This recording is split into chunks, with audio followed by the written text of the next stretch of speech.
मेरा नाम इशरत अब्दुल रशीद मुल्ला। आज मुझे जिस मौजू पर लफ्ज़-कुशाई करने का मौका दिया गया है वो है करबला में हुसैनी करामात।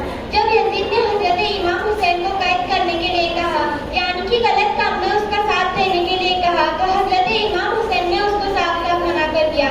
ये सुनकर यजीद ने अपने फौज को हुक्म दिया कि अगर इमाम हुसैन मेरी बेअदबियां करता है तो उसका कत्ल कर दिया जाए।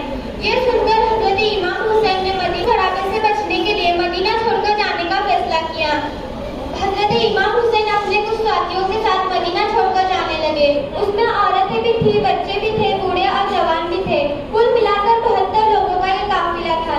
चलते चलते आप करबला के मैदान में आ पहुंचे और आपने अपना कड़ाव वहां डाल दिया, लेकिन पीछे पीछे यजीद की फौज भी वहां आ पहुंची।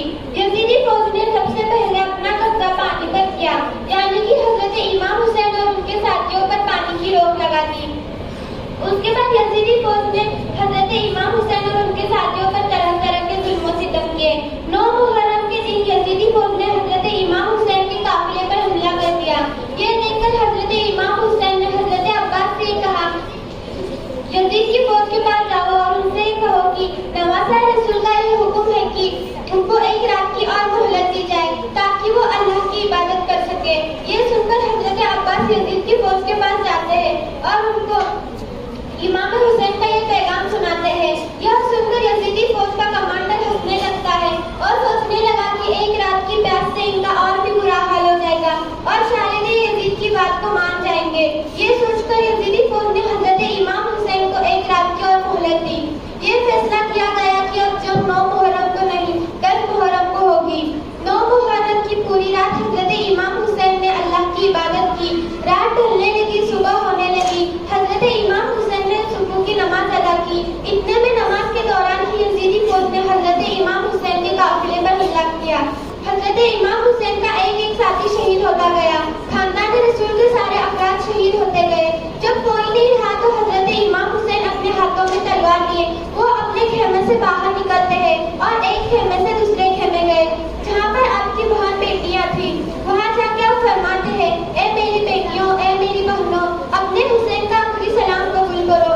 फिर आप वहाँ से दूसरे खेमे गए जहाँ पर आपके शहजादे हजरत ज़ैनुल आबिदीन बीमार की हालत में अपने बिस्तर में पड़े हुए थे।